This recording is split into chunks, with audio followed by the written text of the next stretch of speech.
He's an old head. Youngins are really starting to get on my damn nerves. He's a purveyor of nonsense. He's a Georgia high school protein cloud influencer. His favorite Bible verse is Jesus wept. He's the man of constant sorrow, Chris Lamb. Yeah.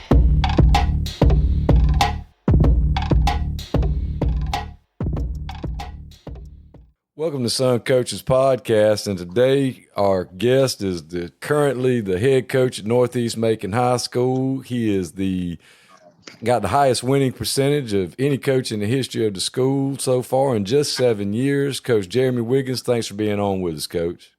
Hey, good. How y'all doing today? Good evening to everybody. Coach, aren't you an alumni of Northeast Macon? I am. I graduated in 03. My sister graduated in 95. My brothers graduated in 88 and 89. And my dad had graduated from Peter G. Applin, and I want to say like 67 or 68. So you are a Northeast Macon Raider. Yeah, period. all day, every day. So you didn't really have a choice. Yeah, I didn't have a choice. Well, that's awesome. And what all did you play in high school? Were you just football, or did you do a little bit of everything? I played basketball, played football, baseball, and ran track too. So I was busy all the time during my time at Northeast. And then what were you able to parlay that into? I ended up getting a scholarship at Appalachian State for football. So I was able to use them talents to get a scholarship up at App State with Coach Jerry Moore. Well, that's weird too, because being so close to Georgia Southern, that being a bitter rival, I can't believe they let you get out the state. Well, I'm gonna tell you, because Georgia Southern recruited me pretty hard in high school, and it was back and forth with them. They was like, playing defense, or then they was like, do you want to play slot back?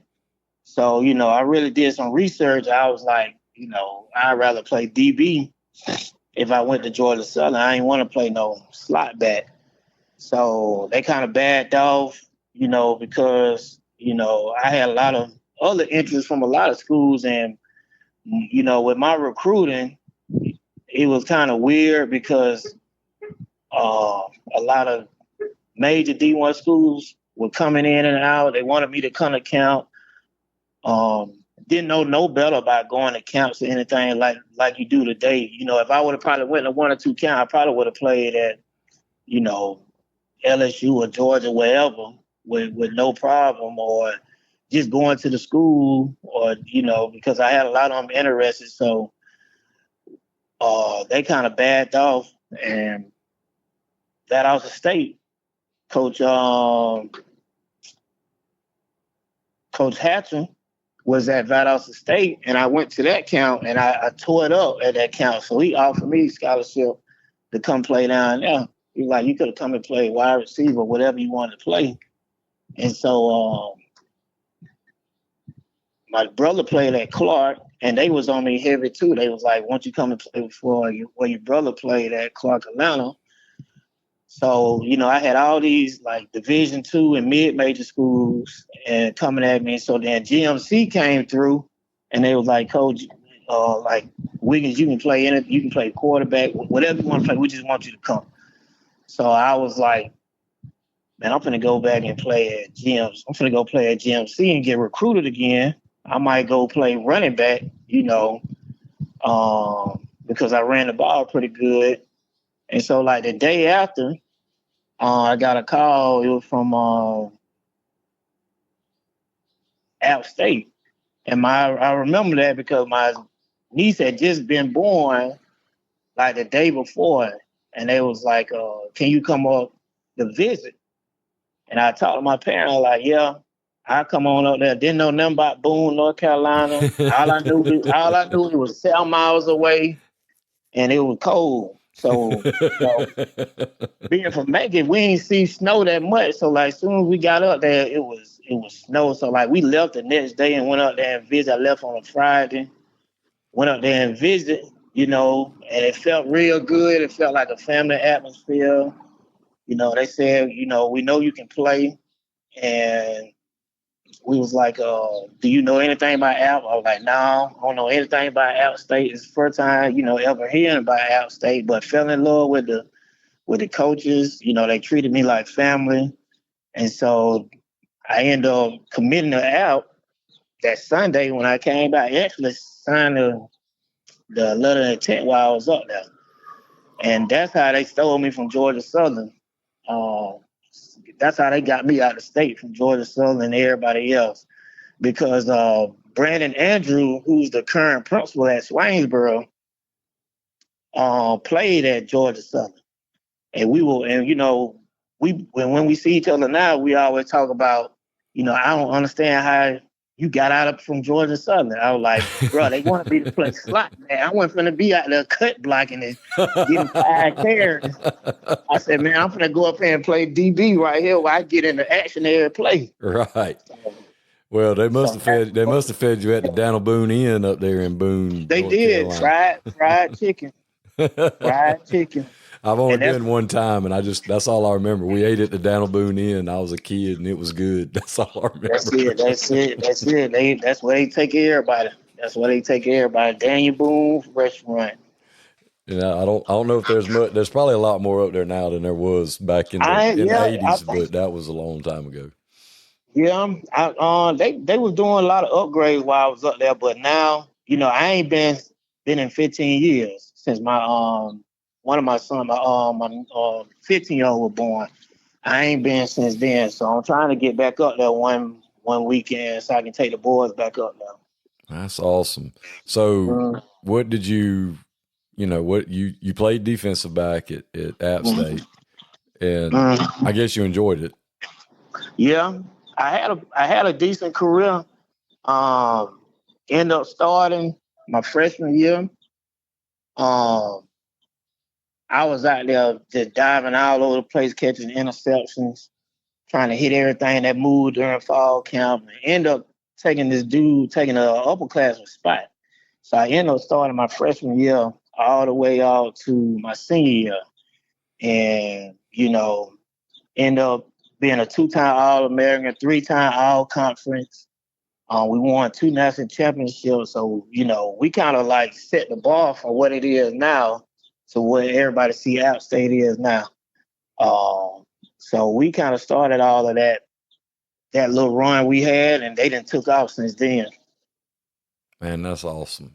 So when you came out, I mean, did you know you were going to cut? I mean, did you have an opportunity to GA? Did you want to coach at college, or did you just know you were I didn't know. I ain't coach. I ain't know nothing. My mind was so focused on getting to the league that, I didn't think anything after football. My major was crazy. All I was thinking about is football. So that's why I tell my boys now, and I tell my football players, you got to think about, if you get to college, it ain't just about going to the league. It's about having a backup plan. So I end up, graduating, worked out for a couple of teams, end up playing a year of like arena ball and stuff like that. So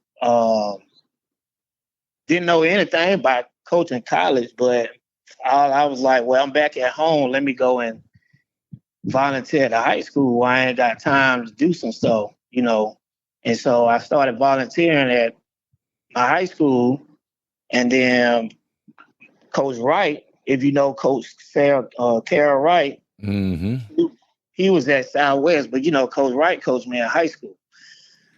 So Coach Wright got mad at me and told me I had to come over there with him. So I ended up going over. Yeah, so I ended up going. What are you doing over there? What are you doing over there? You better come over here and work with me. Yeah, you already know. And so Coach Mullen, who coached me too, I went over there and helped Coach Wright, and ended up getting a job at the middle school and I was coaching middle school football for a couple of years. And then Coach Mullen called me back. He was like, "Hey, we got a spot for you. Come on back over here." So I started over at helping the middle school, and then I went up and helped the high school for about 2 or 3 years, and then I was offensive coordinator, defense on the defensive side, offensive coordinator, then defensive back coach, and then Coach Mullen retired, and so that was like 2016, going into 17. So I had been working as an assistant for like 4 or 5 years. So then I got a chance to work with Chastain, Coach Chastain from Warner Robins that's at Jones County now. Mm-hmm. So worked with him for a year, and that's the year we went and played Rome for the state championship, and got beat to death. But they had 4 D linemen that was going to Division I. Yeah. And so I always, Shane Sams then. Yeah, me and Shane Sam, Coach Sam, real good friend. We talk like every month, like during the summertime, like since we've been head coaches, we've been working together with each other each summer, and we try to work with each other in June to get each other better. But we talk all the time about football. And well, this is how old y'all make me feel. I remember watching you play and how good you were. And when Shane was at West Georgia, he was a student assistant. He helped us at Villarica, and I was coaching running backs, and he was like, he helped me. And and when I was at Northside, he was the OC, and I was the 9th grade offensive line coach. So I was working for him. How the table turned. So it was cool because it was time. It's time. Right. Time for the old head to go do old head stuff and watch you guys carry it on. So you worked with Chastain at Warner Robins. Yeah, worked with Chastain at Warner Robins, and they had hired a coach. But I'm glad I didn't get the job because, when I worked with Chastain, he kind of taught me how to structure a program. He taught me a lot of stuff like the ins and out of the, program, or how to, be a successful program. And so I was like, if I get a chance to be a head coach, I'm going to run a lot of stuff similar to, like what he did, learn the offense, learn everything he did, from fundraising to managing the weight room to managing coaches, and, Coach Mullen taught me a lot of that stuff too, how to treat my coaches, how to, treat everybody right, how to get out in the community, how to, get people on your side and stuff like that. So those two right there kind of kickstarted like me, coaching. And so I got to get them credit. And then I got the job at Northeast. So as I did 1 year with Chastain, I came back to Northeast, and I've been there since 2018, 2017. So, so that's how I kind of got into coaching. And, we didn't got better each year, Yeah, the first year was the only losing season you had, and you made the playoffs that year. Yeah. I mean, went 4-7 and made the playoffs, and then 5-5, and then since then ain't looked back. I mean, every year it's been 8-9 wins every year. Oh yeah. And everybody in the State's like, man, y'all don't want no part of Northeast. When we played y'all in that OTA, and Brandon Byram, our head coach, said, we're going up against Northeast. I said, we do what? I'm like, why? That's kind of the reaction we getting now from a lot of people, that's, like the lower classification, like 2 or 3 years ago, we had a big win against Jones County. We had some big wins against, Swainsboro, not Swainsboro, but Waco. Big win against Fitzgerald, Carver, Columbus. And so we just keep adding on to the resume, trying to get to that elite status of being at the top. And, in public school, it's a little of a struggle, because of some of the kids you get, but it all starts in the middle school. With me, it all starts at the middle school. They do everything we do in the summertime, they work out same time. They do the running, they do the lifting, they run the same offense. If we eat, they eat during the summertime. So we kind of like start in the summertime with the middle school and kind of just raise them from like 6th grade all the way up to 12th grade. And so that's how we kind of been successful. So your 10th graders now started out with you as 6th graders. Yeah. That's cool. Yeah. And so you got eyes on them. I mean, you're virtually like a small, like a small one county school setup. Just about, and just about, because I don't know if you remember, my son was the quarterback in the second team. And I didn't even realize one of them kids was your kid. When you said you had a 15-year-old, I was going to ask you how cool it was to coach your own kid, because that's got to be pretty fun. It is. Now, my 15-year-old, he doesn't play, but my 13-year-old, he was a second string. I mean, he was running a second team offense. Right. And he's just going to the 8th grade. So. Oh, okay. But, yeah, my oldest son, the oldest one, he plays at Mercer right now. He played quarterback for me 2-3 years ago when we lost to Swainsboro in overtime to go to the semifinals.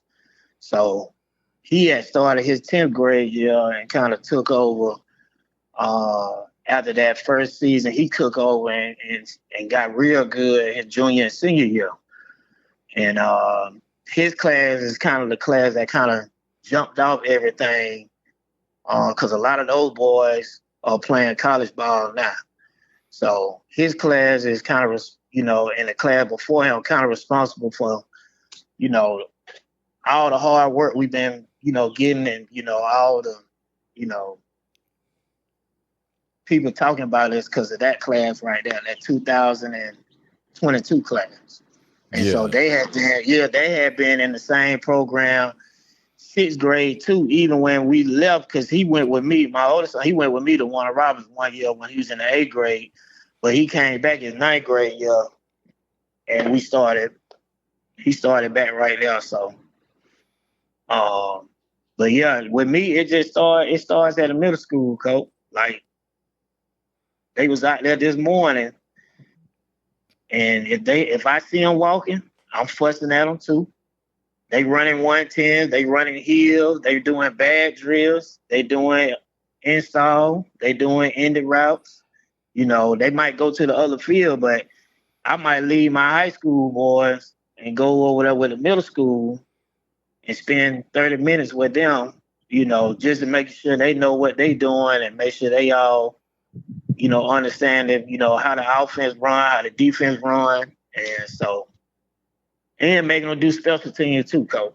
They do everything. I ain't playing with them. That's awesome. That's the way it's got to be, though. I mean, if they're going to be in, they got to be in. I mean, and that vertical alignment, that's what, the buzzword everybody talks about. That's what you got to have.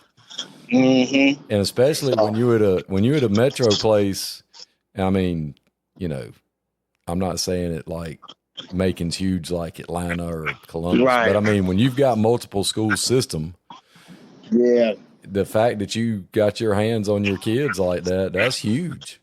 Yeah. And it's kind of hard, at some places, besides my school, I know it's kind of hard for them to work hand in hand with middle school and high school, but with us, we got a good family environment, good, coaching staff at the middle school and the high school. And we've been together for like, even before I got a head coach job, we was all together before, working, trying to put this together, plan. And just right now it's just clicking, and I'm glad it's clicking right now. Well, y'all are doing a great job. I tell you what, y'all had some creatures over there when we got there. And not only are they good football players, but they're good youngins. I mean, they act right. They play hard. They chirp the right way. there ain't no, they're gonna knock your head off, help you up, and I'm gonna be right back. I'm gonna do it again. That kind of stuff. Yeah. There ain't no junk talking, ain't no yip yapping. They don't get down. I mean, they play hard, they play fast, and they play right, and that's a testament to you and your coaching staff. I mean, I appreciate it. That defensive end number 0. Good gracious alive. That child is something serious. Oh yeah, he gonna be a player. He just going into his junior year. Oof.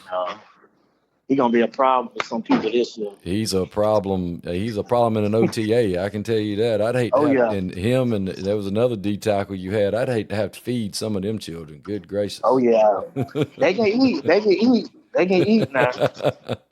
And your quarterback, the first one, he was checking out of everything. Like he would just look and he would see stuff and he would just no. And he wasn't wrong. I don't think I saw him make a mistake on a read the whole day. Right. Which was impressive for a high school kid. Yeah, we try to run. We try to give him options, and it take to be honest, Coach, it take about 2 years to kind of really get the whole offense, the tags and stuff like that. Because even as a young quarterback, you be wondering like, hey man, why you didn't tag this man on a backside hit, the corner 7 yards, 10 yards off. Just throw the ball to him. It's okay. Yeah. It's okay. And so, like, especially when all your receivers are 6'4" and they're standing out there. Yeah. I'm like, oh my God, he can throw it to that kid all day if he wants to. Yeah. And he be wanting me to throw it to him every play, but I was like, we can't throw it to you every play. Yeah, gotta share.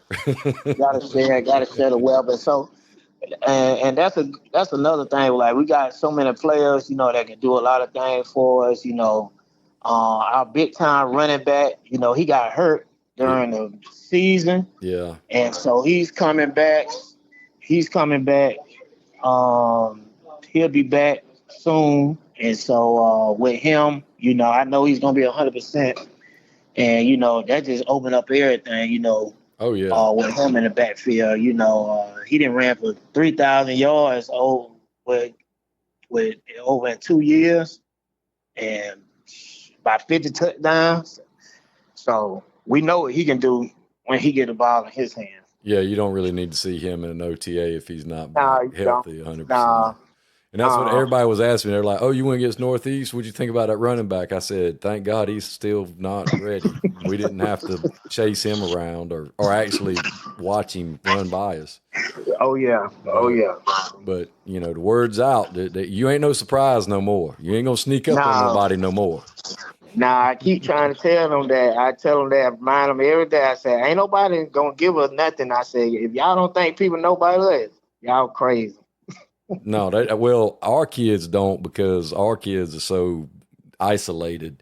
Like when we finished that day, our big message to our kids was, hey guys, y'all did a great job of competing today. You didn't back down.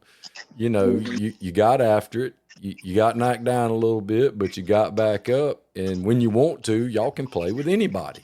And they're just looking at us. And Brandon's like, do y'all realize who that is over there? And they're like, that red and black team. I mean, because they don't, because we're so in the country, how rural kids are. They don't know because they don't go to the mall. They're not going to see each other out. And we're like, guys, those people go to the semis. They go to the third round. They're a perennial go to the playoffs every year. Well, they ought to, coach. They good. Yeah. you're like, well, you played with them. You're not going to play anybody. We told them, we're not going to play anybody during the regular season that's as good as they are. It's not even going to be close. And the kids are just like, no, we probably not. We're like, you're trying to get them to understand, the competition level that you guys play at and the speed that y'all play at. It was really good for us. Then we go Thursday, and we went and OTA'd with Randolph Clay, and not to take anything away from Randolph Clay at all. Right. Our kids see them and they're like, oh, we finna drug. Oh, coach. Then we get out there Thursday and we look like Fido's tailhole. We didn't know come here from Sikkim. I was like, so let me get this straight. Y'all have stood up to Northeast, who Oh, yeah. who could have mollywopped you, just drug y'all all over the field. Then y'all come out here 2 days later, act like you ain't never seen football before. Right. But the high school kids. Yeah, and then that's the thing I'm learning more. Like when you do all this stuff, like man, these jokers still 16, 17 years old, man. They about foolish as they come. They still gonna make mistakes. Oh yeah. And they high school kids, and we be thinking that they college kids and NFL kids, but I always tell them NFL and college kids make mistakes too.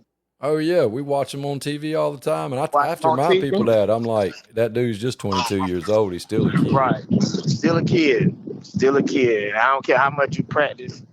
You're gonna make mistakes, and what you try to preach them is not to make the same mistake over and over again.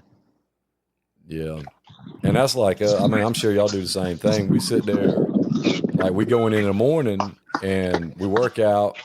We watch film from the day before, so we try to correct stuff and show them. Right. And, we get out on the grass and we go over whatever we're doing. And I told them today, I said, look, guys, we have a quiz at the end of practice every day. It's called team. And eventually we're going to have some tests. They're going to be games. Yeah. All this stuff we do in practice is like classwork. I said, y'all do all right in the classwork, but y'all get to the quiz and y'all act like we ain't done nothing all day. Y'all ain't studying. You don't know where to line up. Y'all don't go the right direction. It just don't make no sense. Right. And then it hits me. They're 15, 16 years old. We doing it to put food on the table. They doing it because it's fun or, They want to hang out. Yeah, they ain't got nothing else to do. Right. Well, I did notice how well your coaching staff, like you were true at the OTA anyway, true head coach, kind of sat back, managed everything. Every now and then you'd pull somebody off to the side and have to say something, but your coaches coached. Talk about that a little bit, about how you develop your coaches, or, you let them do what they do. Yep. Everything.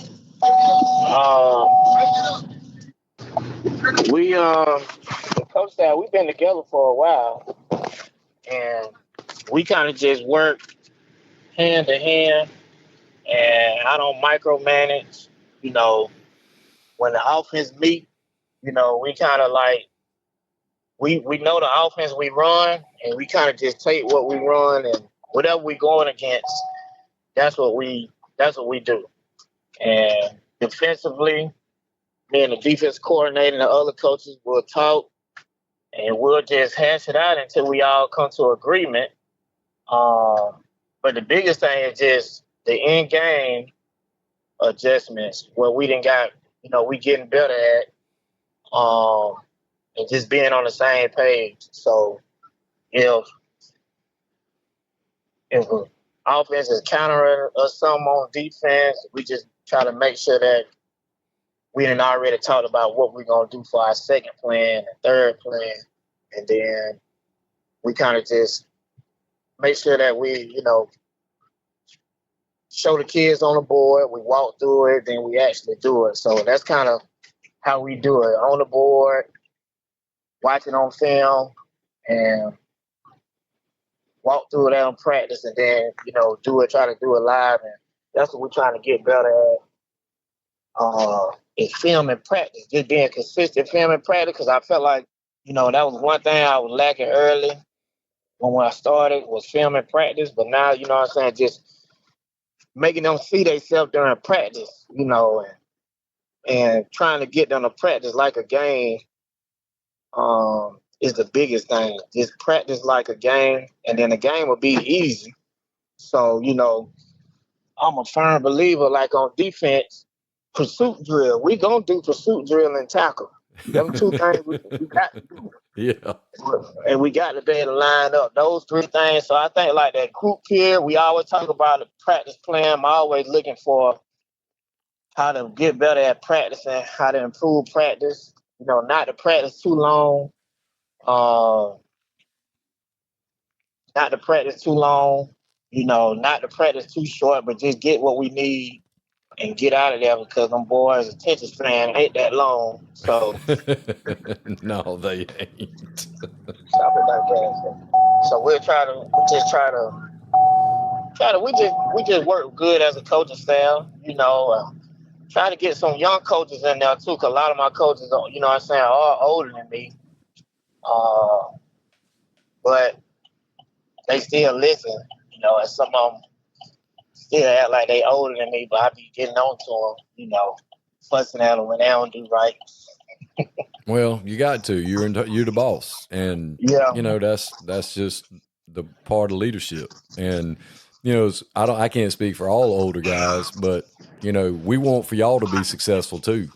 That's the whole thing for most older coaches. We don't want to let y'all down, and we want you to. It's just like we're still coaching you from that from that aspect. We want you to be as good. We want you to get all the glory. So we want to make sure we're doing it the way you want it done. Right. So you being able to get across that vision and make sure everybody is on the same page, that's awesome. And so you said your oldest is at Mercer. And your youngest is an 8th grader. Well, not my youngest. Well, not your youngest, but you got an 8th grader. Youngest. I got an 8th grader and I got a 6th grader coming. So the baby boy, this is his first year coming to middle school. So, he's been, he'll come when he want to come and not wake up and stuff. But now it's mandatory for him to come now. So he like to play them games.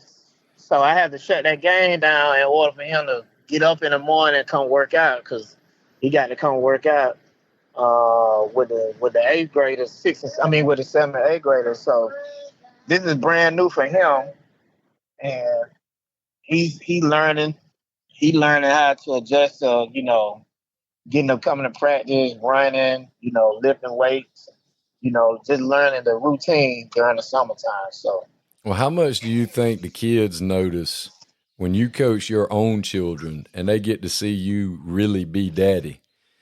How much of an impact do you think that's had on the kids in your program? I think a lot, because, I always tell them, I'm going to treat you like my own son, and I'm going to fuss at you just like I do my own children. I'm going to fuss at you. I'm going to tell you right from wrong. And so, the boys, they do a good job of,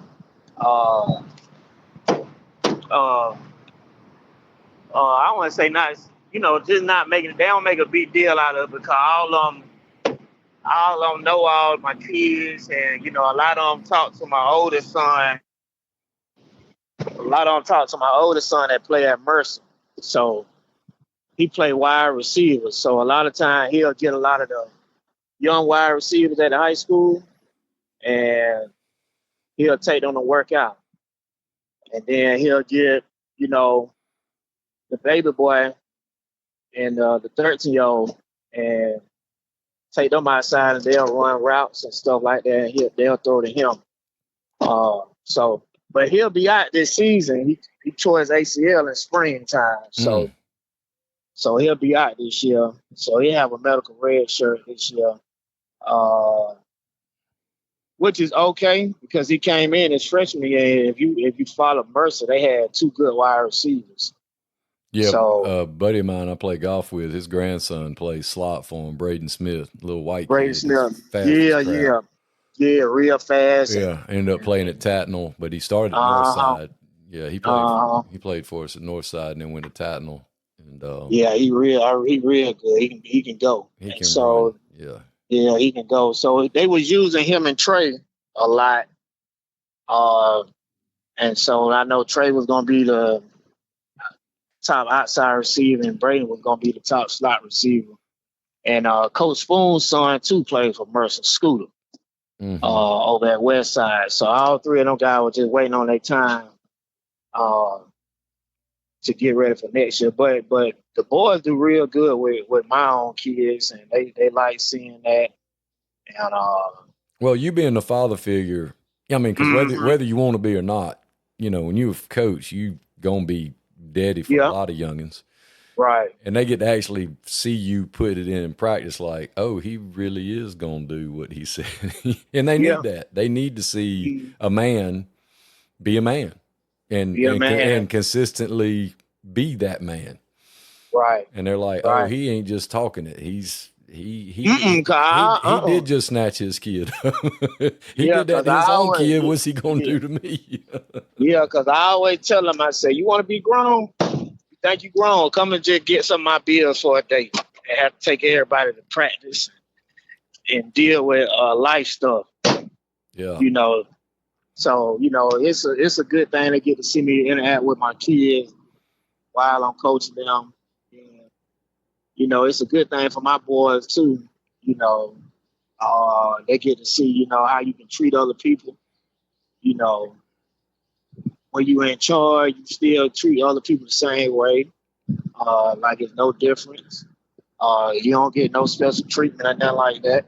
So it's a good thing, they get to see that firsthand. Well, I think another great thing that you're able to provide for your kids is the fact that you went off and played at App State. And like you said, not knowing, you didn't have camp back then, not like you do now.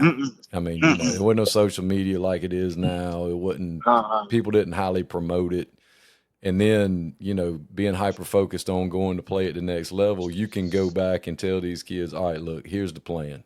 You got to have a plan B, C, and D, which you touched on, and you can really help in their recruiting process. Yeah. And for us, recruiting has been going good. Been having a lot of coaches come through and just building relationships with them. And, that's a good thing. And, just getting to be able to learn, to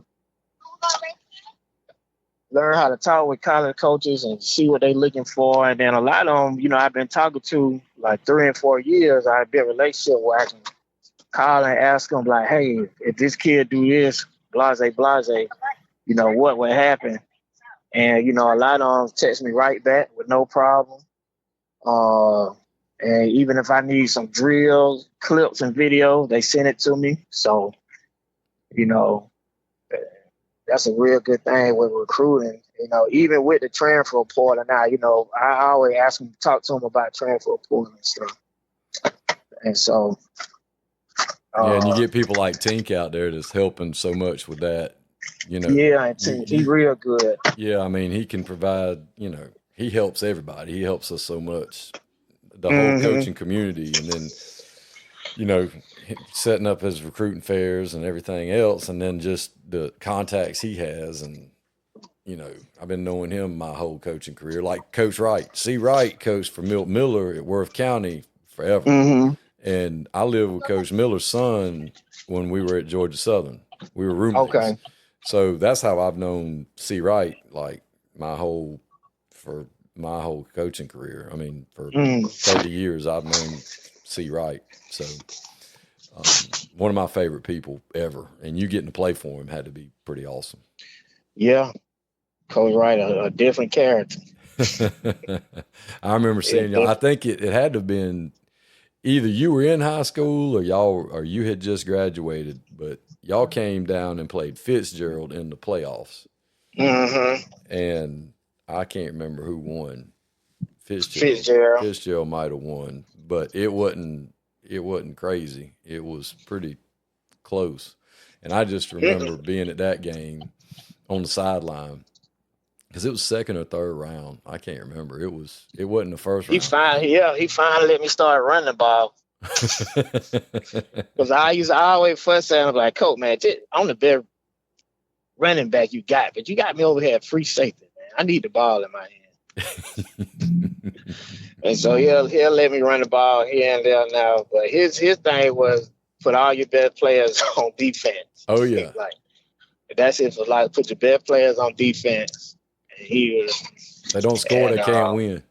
Can't score, they can't win. That was his biggest thing. So, like 1 year, didn't nobody score on us for like six games. We went 6 games without anybody scoring a touchdown on us until we played Dublin.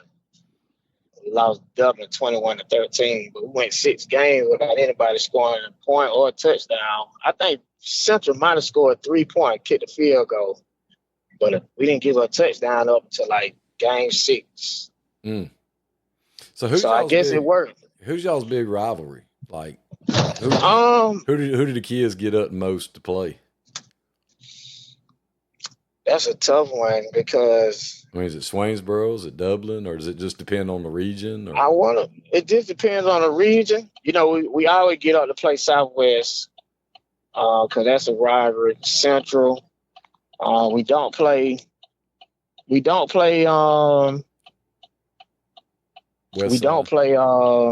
I'm trying to think of. Y'all play West Side like that.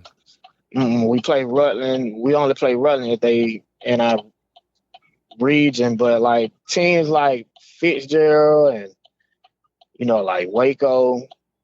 I would say like Blakely.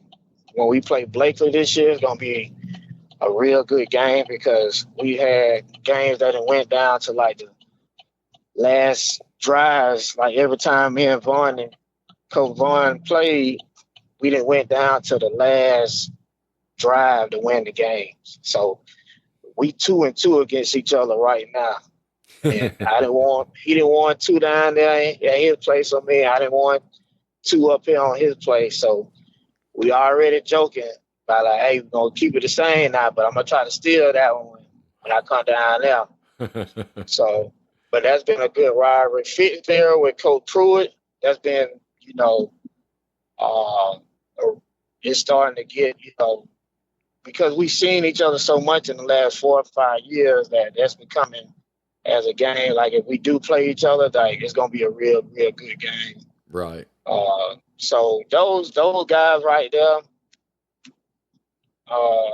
especially like Southwest, Blake, those guys right there becoming more of a big rivalry game, a big time game. We get up for the kids getting up ready to play Peach County. That's gonna be a real good game too. Oh, y'all got them on the schedule this year? Got them first game of the season. Yeah, I imagine it was hard for you to make a schedule now. It was. Well, I'm glad that the region decided to go because we're in a 10 team region. So we all decided to go just play the region with one non-region game because I knew it was going to be hard for me to play anybody. It was going to be hard for Dublin or Blakely to try to get games to fill up games. Right. And then, do I want to get back out there and play with people like Carver Columbus again and Mayor Purser and who else? Jones County. Jones County, people like that, Yeah. So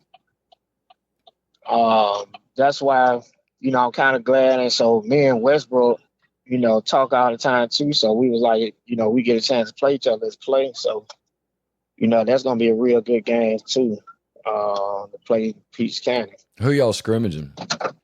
Greene County. That'll be a good one. That's going to be a good one too. Yeah, I've had Terrence on here already on the podcast. And what is it, Exit 32? Going down to a guts. Isn't that what he says all the time? Come to Exit 32. Yeah. So he'll come to me the first year. I know he got a real good D tackle and he got a real good athlete at quarterback. So that'll be good for us to see that. And he was talking about us too. So that'll be a good, good game for us to play against each other before we get into the season.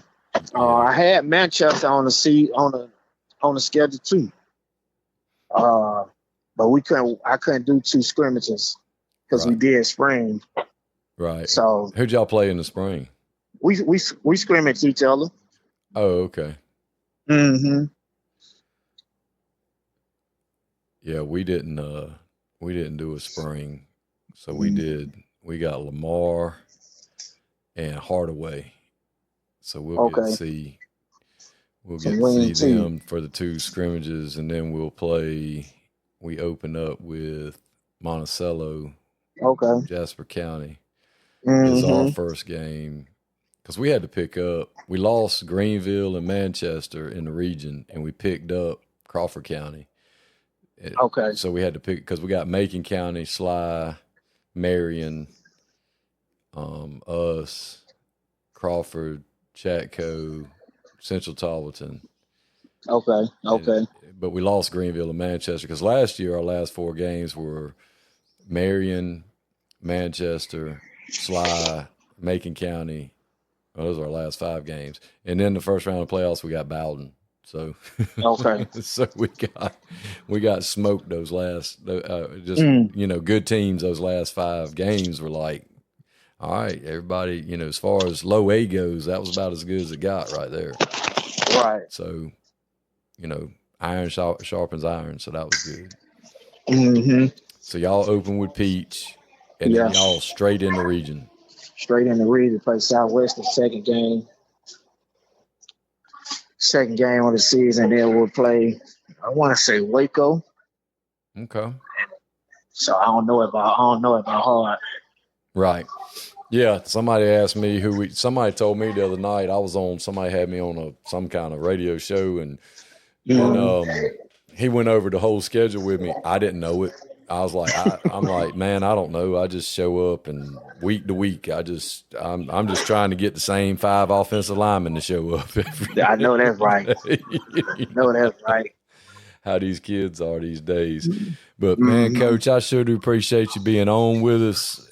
No problem. It's been awesome, and the job you're doing at Northeast. The fact that somebody cares enough about where they grew up, where they went to school, to come back and truly give back is just, people talk about it a lot, but you actually doing it. And just the empire that you are building over there at Northeast has been fun to watch over these past 7 years. And I appreciate it. Like I said, you ain't going to sneak up on nobody. Nah, I ain't. And Coach, if there's ever anything in the world I can do for you, just reach out and let me know. I appreciate it, Coach. Appreciate it. Thanks for being on with us. I appreciate you having me. Thanks, Coach. All right.